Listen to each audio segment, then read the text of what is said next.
बिहार के सरकारी स्कूल के शिक्षक कक्षा में बच्चों को कौन से दिन क्या पढ़ाएंगे।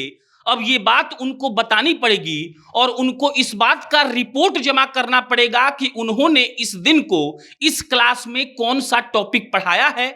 और ऐसा इसीलिए किया गया है क्योंकि बहुत सारी शिकायतें आ रही थी कि बच्चों का सिलेबस कंप्लीट नहीं होता है, मास्टर साहब टाइम से आकर पढ़ाते नहीं हैं, वो कौन से दिन क्या पढ़ाएंगे ऐसा कुछ भी तय नहीं है और सिलेबस के मुताबिक जैसे कक्षा चलती है वैसे कक्षा चल नहीं रही थी, इसीलिए ऐसा निर्णय लिया गया है।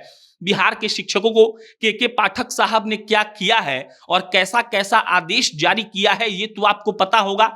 फॉर्मल शर्ट पहनने से आने से लेकर कक्षा में बच्चों की अनुपस्थिति से लेकर एकदम ठीक ठाक तरीके से पढ़ाने से लेकर ऐसी कई सारी चीजें हैं जो बिहार के शिक्षा विभाग ने बदल दिए हैं। और अब जो नया चीज आया है उससे शिक्षक लोगों को मेरे हिसाब से तो खुश होना चाहिए, लेकिन शिक्षक लोग इससे खुश होंगे कि नहीं होंगे ये तो शिक्षक लोग ही बता पाएंगे।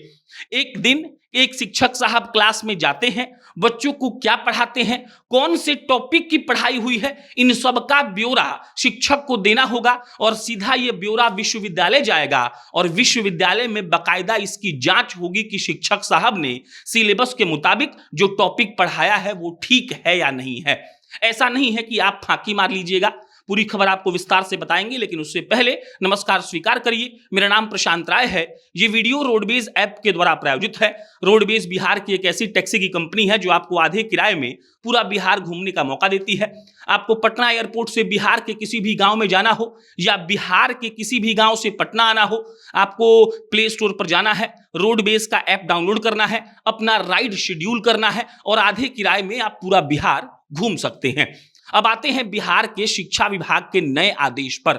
नया आदेश ये कहता है कि मास्टर साहब कौन से दिन को क्या पढ़ाए हैं इस बात का ब्यौरा उनको देना होगा अपने प्रिंसिपल को, और प्रिंसिपल साहब के पास वो ब्यौरा नहीं रहेगा। प्रिंसिपल साहब उस ब्यौरा को भेजेंगे विश्वविद्यालय में और विश्वविद्यालय के तौर पर एक तरीके से ये जांचा जाएगा कि वो क्या पढ़ाए हैं। ये कॉलेज के लिए है और जो स्कूल है मतलब कि 10th 12th तक उसका जांच प्रिंसिपल साहब करेंगे और कोई भी अधिकारी जब आएगा तो सबसे पहला चीज यही देखेगा कि उसका रिपोर्ट कहाँ है।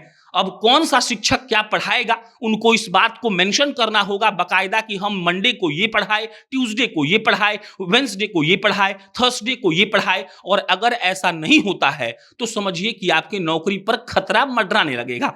ये वाकई में अच्छी बात है, इसीलिए क्योंकि बिहार के सरकारी स्कूलों का, सरकारी कॉलेजों का क्या स्थिति है हम सब जानते हैं। एक तरफ बच्चे नहीं आते हैं, दूसरी तरफ पढ़ाई नहीं होती है, तीसरी तरफ सिलेबस कंप्लीट नहीं होती है, चौथी तरफ एग्जाम नहीं होता है, पांचवी तरफ एग्जाम होता है तो रिजल्ट आता है लेट से। और इन सारी चीजों को दुरुस्त करने का जिम्मा नीतीश कुमार ने के पाठक को दिया है और इसी कड़ी में जो नया फैसला है वो हमको लगता है कि बच्चों के हक में है। और बच्चों के हक का फैसला ये है कि अब शिक्षक साहब को इस बात का ब्यौरा देना होगा कि उन्होंने कौन से दिन को कौन सी कक्षा में क्या पढ़ाया है, उस दिन उस कक्षा में कितने बच्चे मौजूद थे, और ये सब ब्यौरा दिया जाएगा प्रिंसिपल साहब को। स्कूल में प्रिंसिपल साहब ही जांच करेंगे, कॉलेज के लेवल पर विश्वविद्यालय इस पेपर को भेज दिया जाएगा और वहां पर इस बात की जांच की जाएगी कि मास्टर साहब ठीक से पढ़ा रहे हैं कि नहीं पढ़ा रहे हैं।